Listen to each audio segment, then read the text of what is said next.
தனுசு ராசியில் வரக்கூடிய போராடம் நட்சத்திரம் நண்பர்களுக்கு 100% பயனுள்ள ஒரு பதிவு தானுங்க இந்த பதிவு.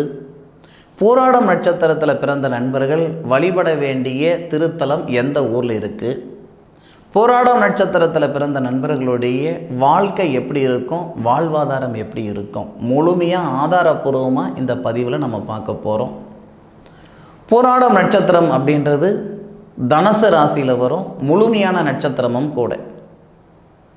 ஒரு ராசியில் ஒரு நட்சத்திரம் அல்லது 2 நட்சத்திரம் தான் முழுமையான நட்சத்திரம் வரும். தனுசு ராசியில் முழுமையான நட்சத்திரங்களாக வர்றது மூலம் நட்சத்திரம் 4 பாதம் வரும், அதுதான் முழுமையான நட்சத்திரம். 2வது போராடம் நட்சத்திரம். சுக்கிர பகவான் போராடம் நட்சத்திரத்துடைய அதிபதி நாயகன் சுக்கிர பகவான். போராடம் நட்சத்திரத்தில் பிறந்த அதிதேவதை யாருன்னு பார்க்கும் பொழுது எந்த கடவுள் போராட நட்சத்திரத்தில் அவதரிச்சாங்கன்னு சொல்லும்போது கங்கை அம்மன். அப்போது போராட நட்சத்திரத்துக்குரிய பலன்கள் என்ன அப்படின்னா, தன்னுடைய வயசுக்கு மேலே உள்ளவங்க கிட்ட தான் பழக்க வழக்கங்கள் அதிகமாக வச்சுக்குவாங்க. கண்ணு பார்த்தா கை வேலை செய்யும். சைக்கிள் ஓட்டுறதுலேருந்து வண்டி வாகனம் ஓட்டின வரைக்கும், கற்றுக்கிட்டது வரைக்கும் கண்ணு பார்த்தா கை வேலை செய்கின்ற மாதிரி. நிறைய கலைத்துறையில் இருக்கிற நண்பர்கள் இந்த போராடம் நட்சத்திரத்தில் இருப்பாங்க. கணினியத்துறையில் இருக்கக்கூடிய நண்பர்கள் போராடம் நட்சத்திரத்தில் இருப்பாங்க. மென்பொருள் சம்பந்தப்பட்ட படிப்பு படித்தவங்கள்லாம் பார்த்திங்கன்னா இந்த போராடம் நட்சத்திரத்தில் நிறைய பேர் இருப்பாங்க. ஆராய்ச்சி துறையில் இருக்கிற நண்பர்களும் இந்த போராடம் நட்சத்திரத்தில் நிறைய பேர் இருப்பாங்க. அதுபோக போராடம் நட்சத்திரத்தில் பிறந்த நண்பர்களுக்கு ஒரு மிகப்பெரிய ஒரு குணம் என்ன அப்படின்னா, சிவனுடைய வழிபாடு ரொம்ப அதிகமாக இருக்கும். நிறைய நண்பர்களுக்கு இருக்க தான் செய்யுது. ஆனாலும் போராடம் நட்சத்திரத்தில் பிறந்த நண்பர்களுக்கு மிகவும் ஒரு அற்புதமான ஒரு திருத்தலமாக சிவனுடைய திருத்தலத்துக்கு ஜாஸ்தி போவாங்க. போராடம் நட்சத்திரத்தில் பிறந்த பெண்கள் பார்த்திங்கன்னா நிறைய பேர் வெளிநாட்டுக்கு போகணுன்ற எண்ணம் வரும், வெளிநாட்டுக்கு போகிற மாதிரி ஒரு சந்தர்ப்பம் வரும். போராடம் நட்சத்திரத்தில் பிறந்த பெண்களுக்கு வெளிநாடு யோகம்ன்றது கிட்டத்தட்ட 70% 75% வரும். போராடம் நட்சத்திரத்தில் பிறந்த பெண்களுக்கு மன வாழ்க்கை ரொம்ப சிறப்பாக அமையும். நிறைய நண்பர்களுக்கு காதல் திருமணம் நடக்கும். போராடம் நட்சத்திரத்தில் பிறந்த நண்பர்களுக்கு கணவன் மனைவிக்குள்ளே அவ்வளோ ஒரு அண்டர்ஸ்டாண்டிங் இருக்கும், அந்த புரிதல் நல்ல விதமாக இருக்கும். போராடம் நட்சத்திரத்தில் பிறந்தவங்க விவாகரத்து அப்படின்றது மற்ற நட்சத்திரத்தில் பிறந்தவங்களுக்கு 100 பேருக்கு விவாகரத்து வருதுன்னா அதில் 2 பேர் கூட போராட நட்சத்திரத்தில் பிறந்தவங்க போய் நிற்க மாட்டாங்க. 10 ரூபா கொடுத்து இதில் தான் பொழைக்கணும், பொழைச்சி காட்டி விடுவாங்க. 10,000 ரூபா கொடுத்தாலும் அந்த 10 ரூபா பொழப்பு தான் பொழைப்பாங்க. எவ்வளோ பெரிய பிரச்சனை வந்தாலும் அது பெரிய லெவலில் யோசனை பண்ண மாட்டாங்க, வெளியே கொண்டு போக மாட்டாங்க, 4 செவத்துக்குள்ளே வச்சுக்கிடுவாங்க. அப்பேற்பட்ட நண்பர்கள் இந்த போராடம் நட்சத்திரத்தில் பிறந்த ஆணும் சரி பெண்ணும் சரி நிறைய பேர் இருப்பாங்க. பொதுவாக போராட நட்சத்திரத்தில் பிறந்த நண்பர்கள் மற்றவங்களுக்கு முக்கியத்துவம் அதிகமாக கொடுப்பாங்க, மற்றவங்களுடைய வார்த்தைக்கு முக்கியத்துவம் அதிகமாக கொடுப்பாங்க. மற்றவங்க பேசுகிறதெல்லாம் கேட்டுட்டு அதன் பிறகு தான் அவங்க பேசுவாங்க.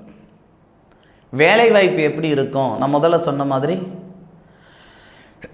கலைத்துறையில் நிறைய நண்பர்கள் இருப்பாங்கன்னு சொன்னேன். சினிமா துறையில், அரசியல் துறையில், மருத்துவத்துறையில், அதுபோக கம்ப்யூட்டர் மென்பொருள் சம்பந்தப்பட்டது, இதிலெல்லாம் நிறைய நண்பர்கள் இந்த போராடம் நட்சத்திரத்தில் பிறந்த நண்பர்கள் இருப்பாங்க. படிப்பறிவு ரொம்ப கம்மிங்க அப்படின்றது இந்த போராடம் நட்சத்திரத்தில் ஒரு 5% தான், 100% ஒரு 5% தான். ஏன்னா ராசிநாதன் தேவகுரு, நட்சத்திராதிபதி அசுரகுரு. வேறு எதுலேயுமே இந்த மாதிரி பிராப்தம் இருக்காதுங்க. தனுசு ராசியில் மட்டும்தான் இந்த பிராப்தம் இருக்கும்.